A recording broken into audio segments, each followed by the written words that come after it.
இந்த அடிப்படை விஷயங்கள், கல்வி, ரேஷன், மருத்துவம், குடிநீர், சாலை வசதி, பஸ் வசதி, இந்த மாதிரி விஷயங்கள்ல தான் என்னுடைய முழு முதல் கவனம் செலுத்தணும்னு எனக்கு தோணுது. நான் முன்னாடியே சொன்ன மாதிரி மக்கள் பணத்துல இருந்து ஒரு பைசா கூட நான் தொட மாட்டேன். எனக்கு அது அவசியமும் இல்ல. அது உங்களுக்கு நல்லாவே தெரியும். இந்த விஜய் தப்பு பண்ண மாட்டான், தப்பு பண்ணவும் விட மாட்டான்.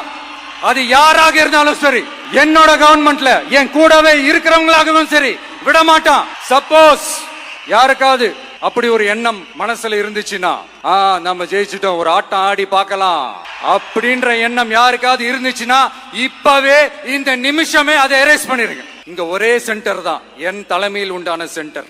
இந்த பக்கம் ஒரு சென்டர், இந்த பக்கம் ஒரு பவர் சென்டர், அங்க ஒரு பவர் சென்டர், அதெல்லாம் கிடையவே கிடையாது. இப்பவே சொல்லிடுறேன். பெண்கள், இளைஞர்கள், விவசாயிகள், அரசு ஊழியர்கள், ஆசிரியர்கள், உழைக்கிற மக்கள், மீனவர்கள் எல்லாருமே நம்ம டிவிக்கு அரசுல நல்லா இருப்போம், நல்லா இருப்போம், நல்லா இருப்போம்.